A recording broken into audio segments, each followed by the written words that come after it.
Hello दोस्तों, जैसा कि हम सभी जानते हैं कि पृथ्वी सूरज का चक्कर लगाती है। यहाँ तक कि सौर मंडल के सभी ऑब्जेक्ट सूरज का ही चक्कर लगाते हैं। चांद अपने अपने ग्रह का चक्कर लगाते हैं। जैसे जैसे हम बड़े होते गए, हमें ये भी पता चला कि ये जो हमारा सोलर सिस्टम है वो भी किसी चीज का चक्कर लगाता है, और वो चीज है हमारी अपनी मिल्की वे गैलेक्सी का सेंटर, जहाँ पर विराजमान है एक सुपर मैसिव ब्लैक होल, जिसे सैजिटेरियस ए स्टार के नाम से जाना जाता है, जिसका एक चक्कर पूरा करने में हमारे सोलर सिस्टम को तकरीबन 230 मिलियन साल का समय लग जाता है। लेकिन अब यहाँ पर सवाल ये उठता है कि ब्रह्मांड में हर एक ऑब्जेक्ट, हर एक चीज मोशन में है। एक छोटे से कण से लेकर बड़े से बड़े ऑब्जेक्ट तक मोशन में रहते हैं, किसी न किसी चीज का चक्कर लगाते रहते हैं, जैसा कि आप सभी जानते भी हैं। लेकिन क्या आप ये जानते हैं कि हमारी गैलेक्सी किसका चक्कर लगाती है? क्या गैलेक्सीज भी किसी का चक्कर लगाती हैं? और अगर लगाती हैं, अगर ऐसा होता है तो वो चीज है क्या? आज की इस वीडियो में हम इसी सवाल के जवाब को जानने की कोशिश करेंगे। तो चलिए शुरू करते हैं। तो दोस्तों, गैलेक्सीज किस चीज का चक्कर लगाती हैं, इसे जानने से पहले हमें ये जानना होगा कि हमारा जो सोलर सिस्टम है वो एक्चुअल में किस चीज का चक्कर लगाता है। जैसा कि हमें बताया गया है, हमारा सौर मंडल आकाश गंगा के केंद्र की परिक्रमा करता है, जहां पर अति विशालकाय black hole Sagittarius A star मौजूद है। पर मेरा सवाल यही है कि क्या ये सच है? क्या सच में हमारा सोलर सिस्टम एक सुपर मैसिव ब्लैक होल का चक्कर लगाता है? जी नहीं, ये पूरी तरह से सच नहीं है। दरअसल हमारा जो सोलर सिस्टम है वो आकाश गंगा के केंद्र का नहीं, बल्कि आकाश गंगा के गुरुत्वाकर्षण केंद्र की परिक्रमा करता है।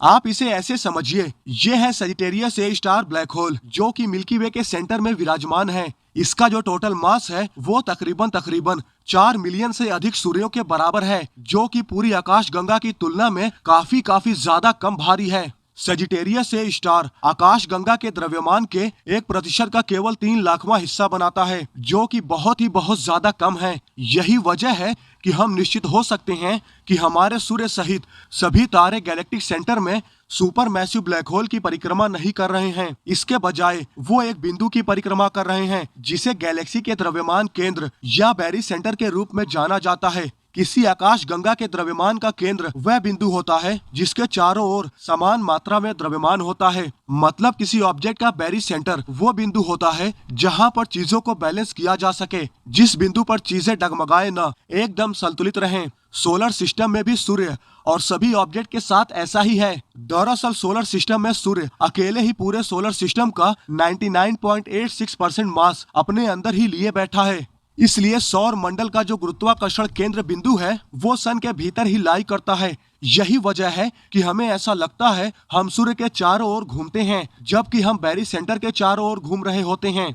ठीक इसी तरह जब वैज्ञानिक यह देखते हैं कि क्या आकाश गंगाएं किसी चीज की परिक्रमा करती हैं, तो वो एक ऐसे बैरी सेंटर की तलाश में होते हैं जिसे आकाश गंगाएं किसी अन्य ऑब्जेक्ट्स या ऑब्जेक्ट्स के ग्रुप के साथ साझा करती हैं।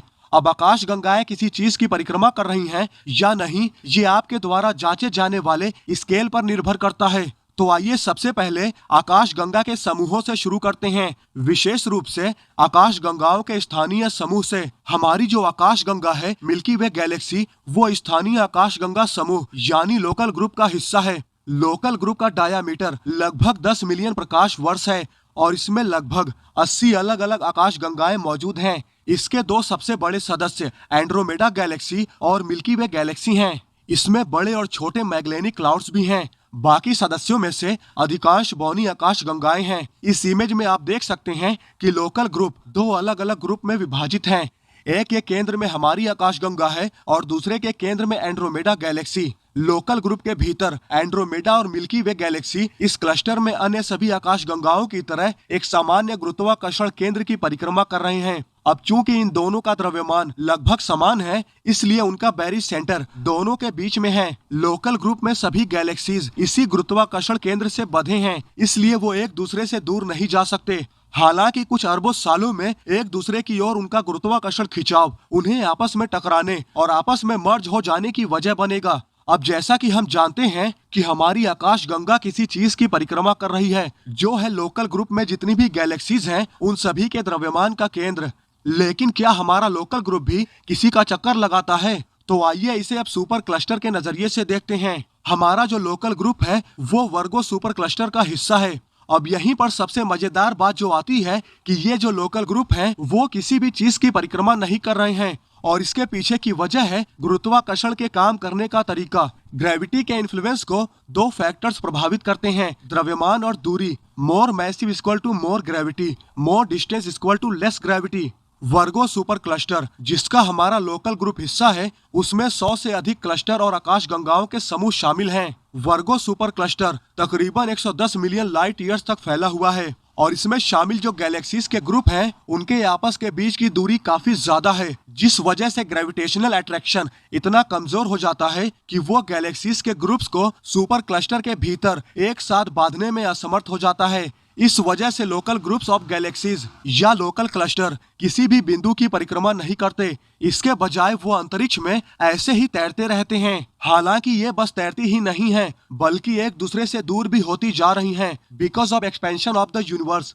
अब जैसा कि आपने सुना होगा कि अंतरिक्ष का विस्तार आकाश गंगाओं को एक दूसरे से दूर ढकेल रहा है, ये सच भी है, अंतरिक्ष का विस्तार हो रहा है।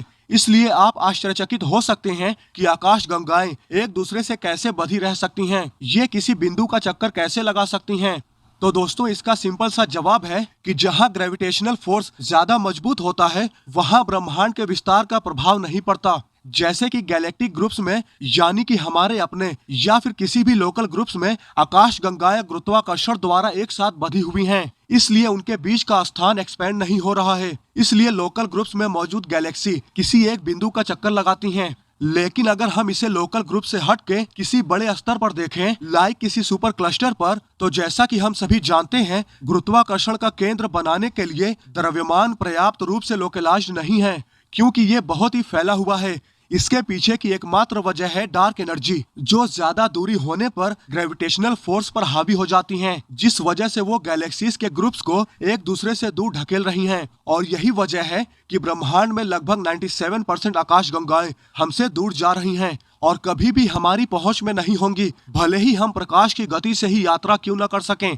अगर इस टॉपिक को एकदम शॉर्ट में समझाऊं तो एक ऑब्जेक्ट का दूसरे ऑब्जेक्ट की परिक्रमा करना एक भ्रम है। इसके बजाय सभी ऑब्जेक्ट्स अपने द्रव्यमान के सामान्य केंद्र की परिक्रमा करते हैं, जिसे बैरी सेंटर कहा जाता है। ऐसा लगता है कि हम सूर्य की परिक्रमा कर रहे हैं, क्योंकि हमारे सौर मंडल के गुरुत्वाकर्षण का सामान्य केंद्र सूर्य की सतह के नीचे है, लेकिन हम सूर्य का नहीं, बैरी सेंटर का चक्कर लगाते हैं। वहीं जब आकाश गंगाओं की बात आती है तो हम कह सकते हैं कि क्लस्टर में सभी, जैसे कि हमारा लोकल ग्रुप, गुरुत्वाकर्षण से बंधा हुआ है और एक समान बैरी सेंटर की परिक्रमा कर रहा है। इसका मतलब है कि मिल्की वे और एंड्रोमेडा के लगभग बीच में अंतरिक्ष में एक बिंदु है जिसका ये परिक्रमा कर रही हैं। हालांकि सुपर क्लस्टर के पैमाने पर द्रव्यमान इतना ज्यादा फैला हुआ है, मतलब ग्रुप ऑफ गैलेक्सीज इतने ज्यादा फैले हुए हैं कि वो गुरुत्वाकर्षण के केंद्र को बनाने में असमर्थ हैं। गुरुत्वाकर्षण का कोई सामान्य केंद्र नहीं होने की वजह से आकाश गंगाओं के समूहों के पास परिक्रमा करने के लिए कुछ भी नहीं है, कोई बिंदु नहीं है, कोई बैरी सेंटर नहीं है। इसके बजाय अंतरिक्ष के विस्तार से वे लगातार अलग होते जा रहे हैं। इसलिए हम ये कह सकते हैं कि ब्रह्मांड में गैलेक्सीज किसी पॉइंट का चक्कर तो लगाती हैं, लेकिन सभी गैलेक्सीज नहीं। वैसे आप इस बारे में क्या सोचते हैं? हमें कमेंट करके जरूर बताएं।